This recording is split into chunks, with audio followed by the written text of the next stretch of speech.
Hello and welcome back to Your Absolute Mind podcast. I'm your host Paula Sweet, here with some words of hopeful wisdom and warmth. Today, we're diving into a topic that is crucial in our modern, fast-paced world: the need to disconnect in order to improve our mental health. Somewhat ironic, isn't it? I'm here asking you to disconnect while you're connected to this podcast. But don't hit the pause button just yet. When I talk about disconnecting, I mean in a nuanced way. There are 3 types of disconnects that I want us to explore in today's podcast.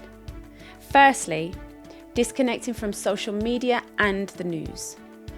Secondly, unplugging from our electronics entirely. And lastly, taking a break from digital communication to rekindle the magic of the in-person interaction. So let's start with social media and the news. Now, I'm not about to demonize these platforms. They have their value and they can be excellent tools for connection and information. But sometimes we can find ourselves getting lost in the never-ending feed of updates, images, stories, and news headlines. It can honestly be overwhelming. In fact, research has shown that constant exposure to this stream of information, some of which is negative, sensationalized, or even false, can increase feelings of stress, anxiety, and depression. It can make us feel like we're on a roller coaster that we didn't even choose to ride. Disconnecting from these platforms allows our minds a much needed break. It's the equivalent of catching our breath after a strenuous run. And during this time, our brains can just reset. They can refocus on our personal goals and our values, helping us to regain control over our thoughts and our emotions. And this increased mental clarity and peace is a crucial step toward improving mental health. So try disconnecting from these once in a while. This is something I ask my clients to do quite regular. Now, next on the agenda is the daunting idea of stepping away from electronics entirely. Now, in this day and age, it's challenging, I get it. We use our devices for work, for entertainment, for staying connected. However, it's important to acknowledge the dark side, the mindless doom scrolling, the constant distractions, the eye strain, the headaches. Now, I know you all know what I'm talking about. We need to create clear boundaries for electronic use. It can be transformative for your mental health if you do.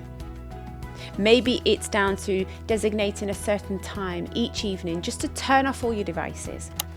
Perhaps you could choose one day a week to go completely tech-free. These practices allow your mind to rest, to move away from that constant stimulation and just breathe. You could consider taking up activities that don't require any electronics at all. Rediscover the joy of reading a physical book, soak in the sights and sounds of nature during a leisurely walk, or just explore the calming influence of mindfulness and meditation.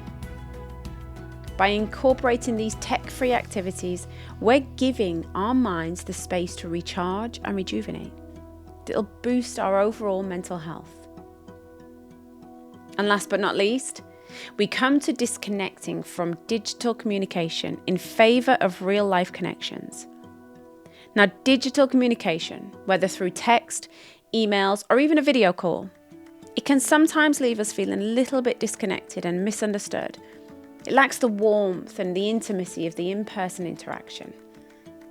When we meet face-to-face, it allows us to read body language, hear the inflections in the voice, and see the subtle expressions that add depth and nuance to our conversations. These small but significant aspects of communication can help to create stronger, healthier bonds with our loved ones, making us feel more grounded and secure. It's important to note the psychological benefits of a physical presence, a warm smile, a comforting hug, or even just sharing space with someone can significantly uplift our mood and our mental health.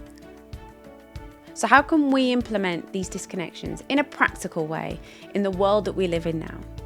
It might seem daunting at first, But the key is to just start small and gradually build up. Try setting aside an afternoon each week to disconnect from your social media and the news. And as you get comfortable with this, consider adding in designated device-free periods during your day. And then finally, make a conscious effort to replace some of your digital communication with real-life interaction. It could be a coffee date with a friend, a family dinner without devices on the table, or a leisurely walk with a loved one. Every small step you take is a step towards a healthier mental space. In essence, disconnecting is not about isolating yourself, but instead it's about being more present, more engaged, more mindful in your life and those around you. It's about giving your mind the rest it deserves, the recharge it needs, and the chance to just reconnect in a more meaningful, wholesome way. So that's all for today's conversation. I hope this episode has sparked some thoughts and ideas for you. And remember, disconnecting isn't a radical action, it's a gentle self-care practice.